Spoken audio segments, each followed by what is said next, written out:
invitados. Está Luis Eduardo Camacho con nosotros. Bienvenido, don Luis Eduardo. Muchas gracias, Hugo, y al amigo Danilo. Y Francisco Paco Carreira. Bienvenidos los dos. Un placer estar aquí, Danilo, y contigo. Inicie usted, don Danilo. Bien, tenemos un escenario en el que queda el presidente Martinelli en capacidad de hacer un despliegue político electoral tal como lo expresó, porque él ha dicho que va a por la candidatura presidencial. Para esto, ¿hay un pase de página por parte del presidente Martinelli? 2, ¿va a haber revancha hacia quienes lo han acusado, hacia quienes él identifica como sus perseguidores? ¿Cuál es su talante? Mira, yo siempre he dicho que a los actores tú los conoces en razón de lo que dicen y lo que hacen. Ricardo Martinelli, su primera reacción luego de ese juicio, el fin de ese juicio, segundo juicio, donde es declarado absuelto, lo primero que hace es decir, pasemos la página y pensemos no en el Panamá del 2024, sino en el Panamá de hoy. El Panamá de hoy que requiere una unidad nacional frente a los graves problemas que estamos teniendo.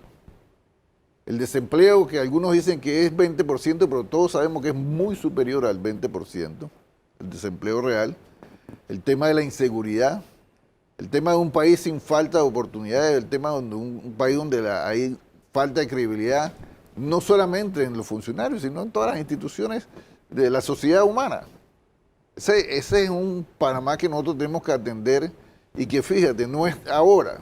Ricardo Martinelli, desde el inicio del mandato del presidente Laurentino Cortizo, en razón del desastre que causó Juan Carlos Varela, porque aquí este país ha tenido dos pandemias, la pandemia con el Varelavirus y la pandemia con el coronavirus. Esas son las dos pandemias. La primera destruyó el país, no solamente económicamente, sino que dividió profundamente con esa absurda persecución política contra todo lo que giraba alrededor de Martinelli y contra todo lo que consideraba sus adversarios. Entonces, pero Ricardo Martinelli, pensemos en el Panamá de hoy, en los panameños que hoy en día están desempleados y no tienen con qué llevar el pan o pagar con sus gastos de sus familiares, y hizo un nuevo llamado que ya había reiterado desde el inicio del presidente Cortizo, que es importante destacar. El llamado al acuerdo nacional no implica que nosotros estamos llamando a una unidad para gobernar con Cortizo. No, nosotros no nos interesan los cargos del gobierno de Cortizo. Esto no es un acuerdo para repartirse el gobierno. Lo que estamos planteando es un acuerdo para solucionar los problemas de los panameños. Entonces, para nosotros esa es la prioridad y esa es la diferencia que nos separa de quienes, por ejemplo, acusaban a Ricardo Martinelli, siguen empantanados en un hecho claro. Como dijo el señor Stone, ya fue declarado inocente, pero yo destaco, ahora quieren culpar a 3 jueces.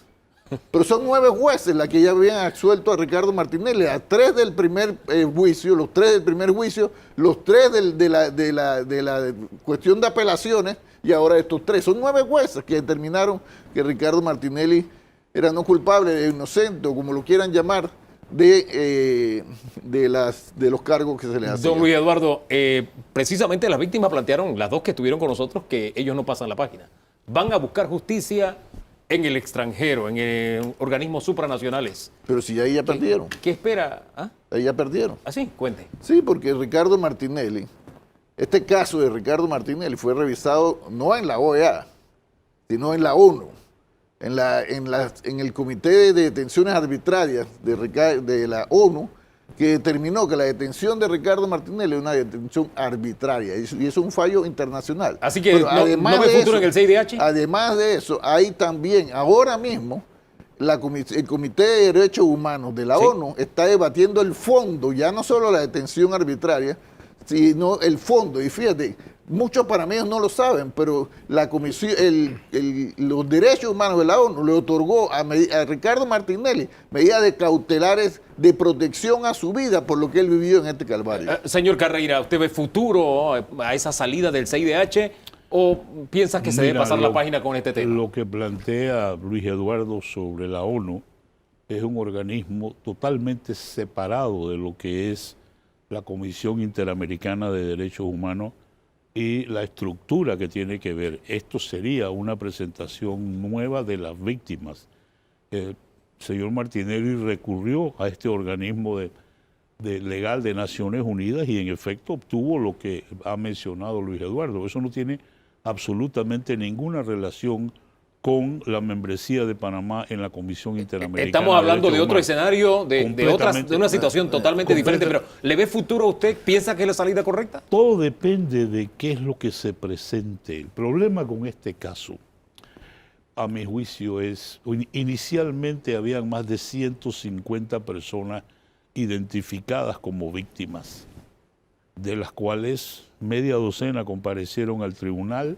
Algunas incluso llegaron a ciertos acuerdos con el señor Martinelli, que por confidencialidad pues no se saben exactamente cuáles son las condiciones, pero solamente un par de ellas fueron las que llegaron al final. Todo esto nos pregunta a nosotros cuando se habla de que las víctimas van a comparecer ante la Comisión Interamericana de Derechos Humanos. ¿Cuántas van? Las dos que terminaron la audiencia, los demás que participaron inicialmente cuando eran 10 o 12 querellantes, o todos los que están involucrados. Se en este excluirían caso. por lo menos lo que llegaron a acuerdos con el señor Por Martinelli. supuesto, ¿no? eso también formaría parte de algo que habría que considerar. Como esos acuerdos son confidenciales, pues sería una de las personas que es parte de ello el que lo puede llevar a la Comisión Interamericana de Derechos Humanos. Pero esa usted es como otra- abogado, ¿qué recomendaría? ¿Pasar la página o buscar un nuevo Mira, escenario de pelea? yo creo que el tema serio aquí es, nosotros no hemos aprendido todavía el fenómeno del sistema penal acusatorio.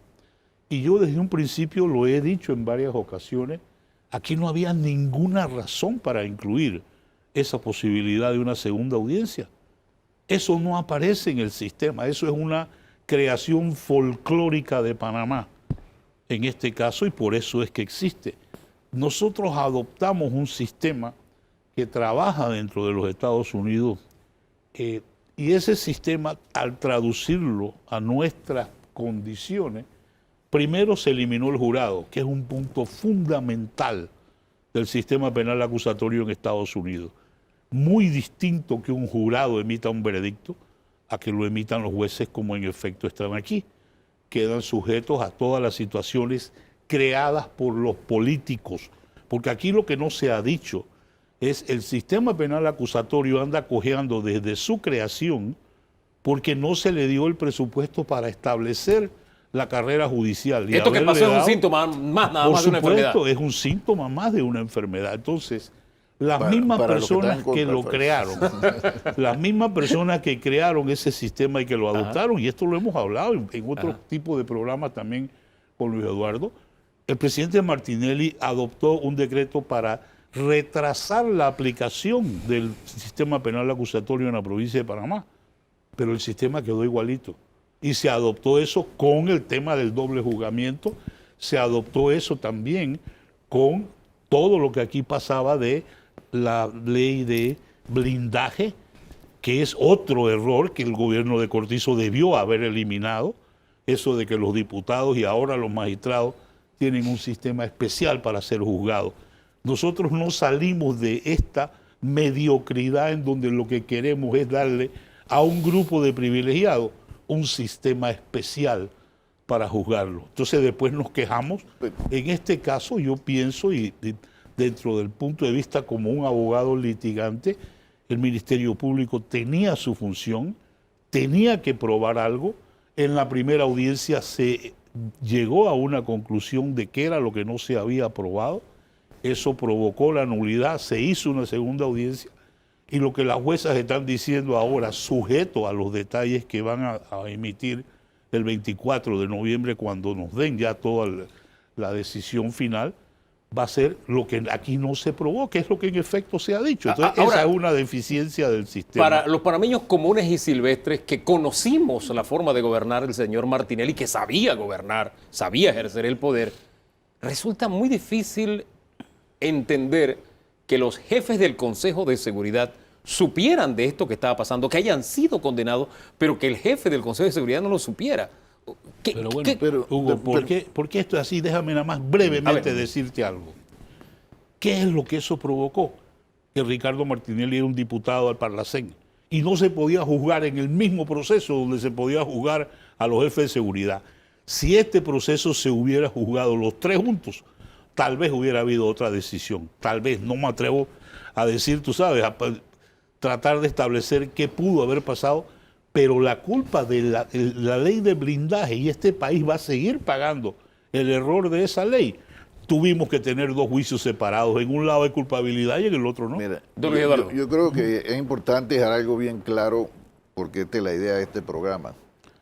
Si recurren las llamadas víctimas, y ahora quiero hablar sobre ese tema de las víctimas, a las instancias internacionales, es importante que la población tenga claro que no es que va a haber un nuevo juicio afuera contra Ricardo Martinelli, porque la ONU y la OEA, que son instancias jurídicas diferentes, pero su accionar es el mismo, el tema de derechos humanos, porque nosotros recurrimos a la ONU en materia de derechos humanos, al Comité de Derechos Humanos, a la Comisión de Detenciones Arbitrarias, y aquí se recurrirá a CDH en materia de derechos humanos, pero allá a quien tú sientas en el Estado no es una persona, es al Estado, como bien aclaró Danilo Toro. Entonces no va a haber ya, gracias a Dios, un tercer juicio en esta situación.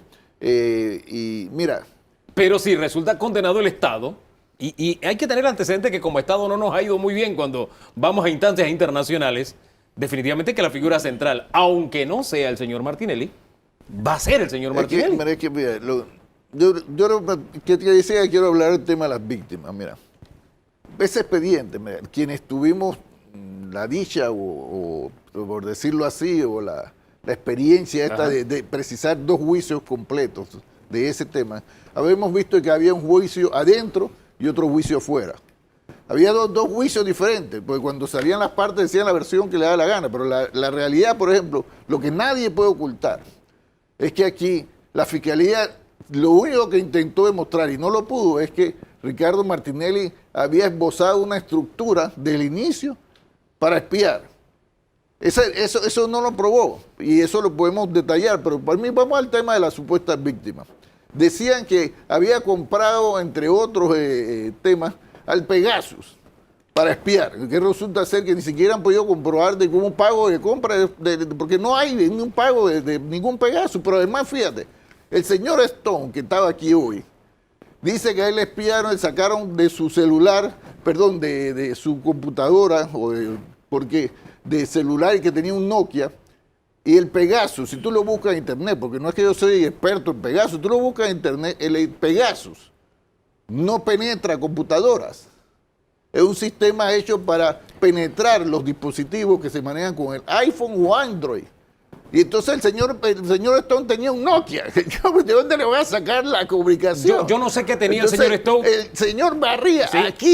aquí ha dicho que con el Pegasus le sacaron el correo de su computadora cuando el Pegasus no entra en las computadoras. Yo no sé Entonces, qué tenía el señor Stone y yo no sé qué tenía el señor Barría. No, lo que yo sí puedo decirle yo sí lo sé, es porque que yo estuve en la audiencia. Yo lo que sí puedo decir es que sin haber participado en la audiencia, sin haber aparecido entre los 150 ni los 49, yo tenía conversaciones que funcionarios del gobierno del señor Martinelli al día siguiente me las rehacían. O sea, de que se pinchaba, se pinchaba. Hugo, mira, esa es otra cosa que podemos hablar. Mira, aquí trataron de decir como que Ricardo Martinelli era el que había creado el Consejo con Seguridad para espiar. Mira, que hay algo que quedó claro en este y en el otro juicio, que las escuchas telefónicas existen desde hace mucho tiempo y han estado en todos los gobiernos. Es más, mira, aquí se le hizo un daño a la estructura de seguridad del Estado, porque en esas audiencias, en ese expediente, se dibujó, se describió, por ejemplo, que aquí operan desde el Consejo de Seguridad servicios de inteligencia internacionales como el colombiano, como el americano, como el inglés, como el israelí. Y es más, se dieron los nombres de estas personas, desde el daño que este juicio le ha hecho a la estructura de inteligencia que está operada para... Y bueno, te digo, y quedó claro que las escuchas ahí siempre han funcionado. Y esto no es una creación, y que se dijo que Ricardo Martinelli había aprobado o modificado. ¿Por qué aprobó una nueva ley? Eso fue lo que porque no se logró la aprobar. Asamblea, presidida por Popi Varela, derogó lo que regía el Consejo de Seguridad y había que hacer una nueva ley. Y Ricardo Martinelli, en esa nueva ley, en ese nuevo decreto, Los 3 cosas que firmó, prohibiciones claras, que no se le violaran los derechos humanos, que no se le realizara ese tipo de actividades ilegales y que todos se hicieran apegados a la ley. Ahí están las únicas cosas que pudieron mostrar de Ricardo Martinelli sobre el Consejo de Seguridad fue la instrucción clara de respetar la ley y los derechos humanos de los La ironía de la vida es que el señor Varela también entonces fue después testigo en ese mismo juicio de la ley que había transformado o se había modificado durante su administración como presidente de la Asamblea. Don Danilo. Sí, todo indica que habiendo una lesión, porque entiendo que el presidente Martinelli reconoce que hubo afectados por 2 razones. Primero, porque llegó a acuerdos con uno que son confidenciales, y segundo, porque él pide disculpas por algo que pasó durante su gestión. Entonces, reconoce que hay la existencia de afectaciones a ciudadanos. Esto implica que en su propuesta política, en el ánimo del presidente Martinelli, hay la intención de cambiar la estructura de poder del Ejecutivo, al menos en lo que a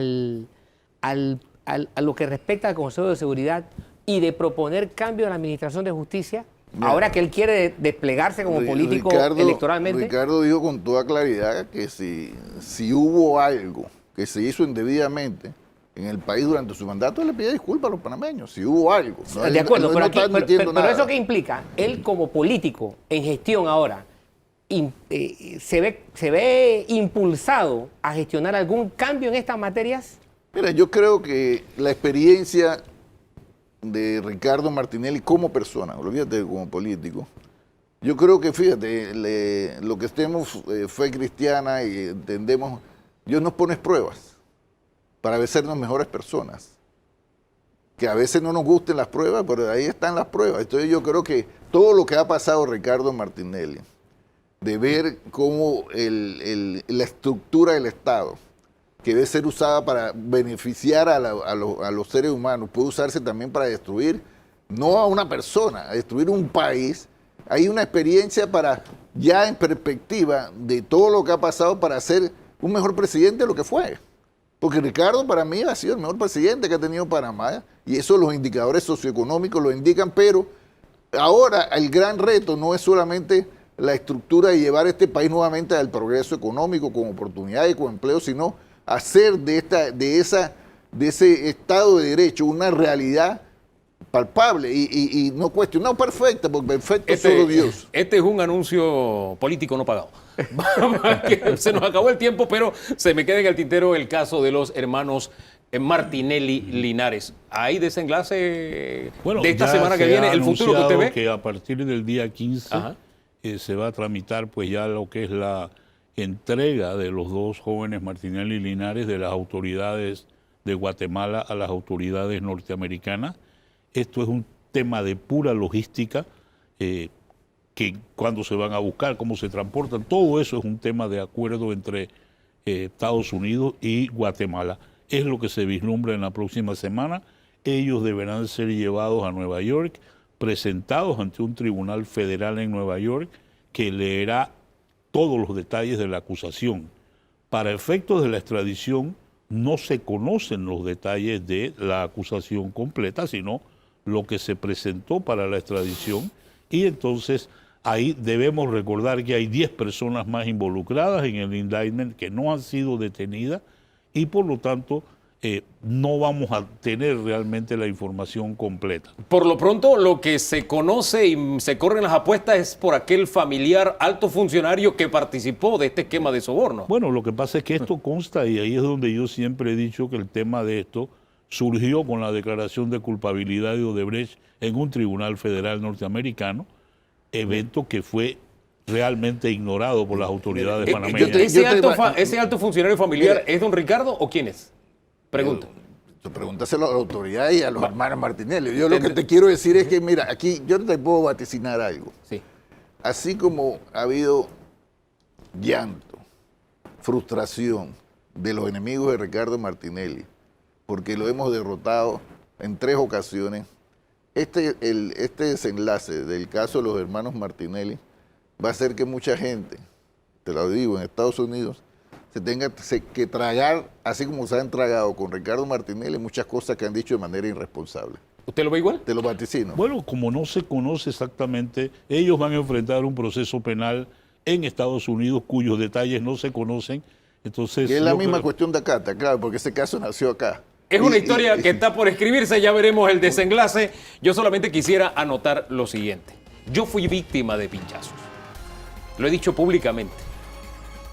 La información me ha llegado de diferentes fuentes y nunca se me ha rebatido. Pero como panameño y profesante de la fe cristiana, yo les quiero decir algo. Este país merece pasar por un episodio de perdón colectivo. Y el perdón no es porque te pidan perdón, ni es para favorecer a alguien, no. El perdón uno lo da por la salud propia del alma, del espíritu de quien da el perdón. Y este país ha estado enfrentado encarnizadamente durante años sin lograr ningún resultado. Y yo creo que es hora de que estemos mirando en el horizonte la posibilidad de que nos curemos con un perdón.